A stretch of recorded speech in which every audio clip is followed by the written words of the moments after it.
The anniversary that changed everything. It was supposed to be perfect, a celebration of our 3-year milestone together. I had planned every detail, from a cozy dinner reservation at a fancy restaurant to thoughtful surprises I prepared for her. The past few months had been rough, but I believed we were working through it. We had our arguments, but nothing too serious. I loved her, and I thought she loved me. But that night changed everything. The day started wonderfully. We exchanged sweet messages all morning, and she seemed genuinely excited about the evening. She even said she couldn't wait for the surprises I had planned. I was thrilled to give her the gift I had chosen with such care, a necklace with a pendant symbolizing our journey together. She'd always wanted something meaningful, and I knew she'd love it. When she arrived at the restaurant, her smile lit up the room. My heart raced, and for a moment, everything felt perfect. We sat down, talked, laughed, and reminisced about our time together. It was exactly how I'd imagined it. But as the night went on, something felt off. Her phone buzzed constantly, and she kept glancing at it. I wasn't the jealous type, but I couldn't shake the feeling that something was wrong. When I asked who it was, she brushed it off as just a friend.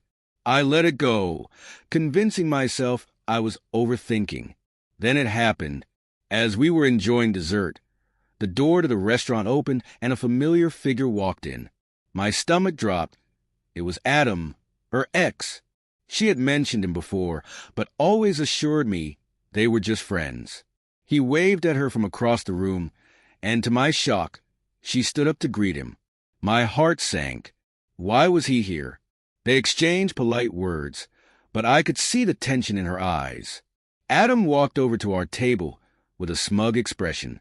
"Hey, it's been a while," he said, clearly enjoying the awkwardness.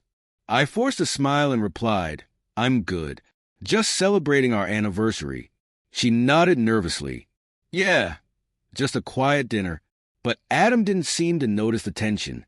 He leaned in to hug her and then kissed her. Not a quick peck on the cheek, but a lingering kiss. On the lips. In front of me. In front of my family, who were sitting at another table and saw the whole thing. Time froze. My mind raced. Was this some kind of cruel joke? I looked around and saw the shock on everyone's faces. But the worst part was seeing her kiss him back.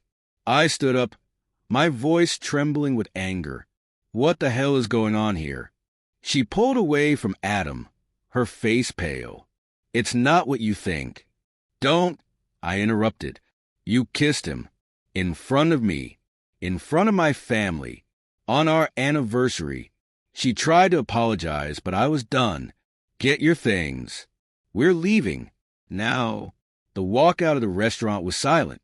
When we reached the car, she finally spoke. It was a mistake. I didn't mean for it to happen. I snapped, my voice cold. "A mistake? You kissed him. On our anniversary. And you expect me to believe it was just a mistake? No, that wasn't a mistake. That was you showing me exactly where your loyalty lies." The drive home was tense. She kept apologizing, but I didn't respond. The damage was done. When we got home, I told her to leave. I need space. "I don't know if we're done, but I can't do this right now." She begged me to forgive her, but I stood my ground. "You've crossed a line. I can't just pretend this didn't happen." The next few weeks were agonizing. She called and texted constantly, apologizing over and over. But every time I thought about that kiss, the betrayal hit me all over again. Eventually, I made the hardest decision of my life. I broke up with her for good. She tried to win me back, but the trust was gone. Her actions had consequences, and I couldn't ignore them. I moved on, focusing on myself and learning from the experience. Over time, her calls stopped, but I knew she would always regret that kiss, the one moment of weakness that cost her everything. I'm not one to hold grudges, but I'll never forget how she made me feel. In the end, I learned that sometimes the people who hurt us the most are the ones we least expect.